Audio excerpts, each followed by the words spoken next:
Hey, Dr. Eric here from Functional Life in New Hope, Pennsylvania. We're super excited to come out to the 5K event coming up soon. We're going to be structuring a warm-up before the run, so make sure you get out to the run early. We'll get you warmed up. The warm-up that I'm going to do today is actually something I prescribed for the past about 10 years between being a strength and conditioning coach and a chiropractor on top of it.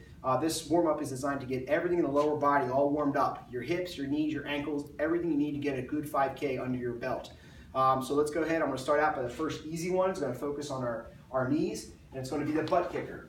It's a nice easy motion. If you notice, I'm going to keep very tight up top, so I'm not leaning forward. Again, one of the biggest problems with running is we fall forward. So we're going to keep it up. So what I'm going to do is actually out and then out.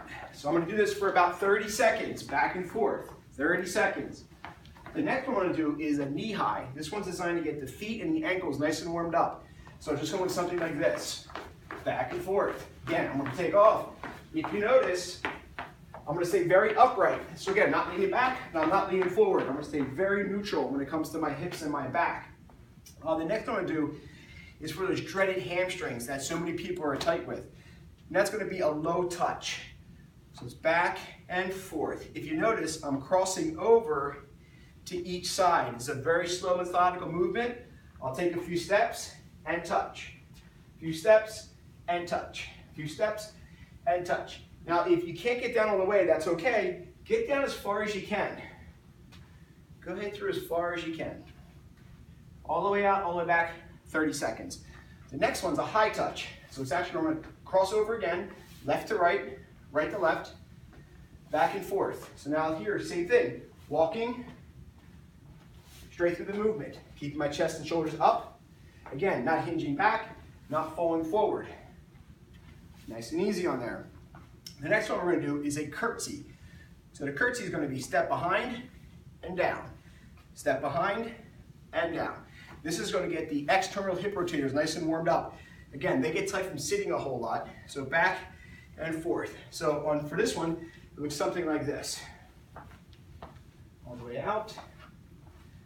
Coming back. So again, 30 seconds. So about a minute for this one, so if you're trying to get both sides nice and warmed up. The next one we're going to do is go the opposite way. We're going to do a lunge. Back and forth. Good, got a little release out of my hip. Might have heard that crack over there. Good, nice and easy. And then back. Same direction. Switch up. Get the other leg. Again, chest up. Knees over top of the ankles, so I'm not getting my knee and my back in problems. Then back through. Nice and easy on that one. Okay. So now we're getting a nice amount of heat coming through these hips. So the next one to do is actually circumduction, or this outside range of motion. So the first one to do is a step over.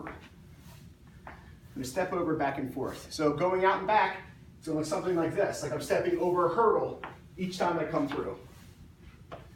Good. The next one is going to be a back one, so I'll show it going backwards. It's coming this way, backwards. So one's forward, one's back. So to go back, something like this. Again, getting that spine now loosened up. If you have low back problems, it's probably because you don't have a whole lot of lateral twisting going on down there, so you want to get that one done. The next one's going to be the lunge. Nice and easy.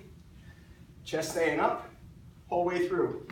Knee over top of ankle, keeping that knee and that ankle nice and stable. Coming all the way through, and all the way back. Again, good warm up, 30 seconds, all the way out, all the way back. The last one we're going to do is a frog hop.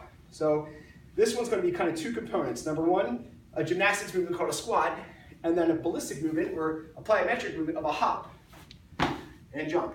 So back and forth. Squat and jump. Good. So this should take you about 5 to 10 minutes, really depending upon what you're trying to do that day as far as your runs go. But it's also a good diagnostic tool to see where you're tight. For instance, when I did my low touch, I was really stiff right at the back of my calf.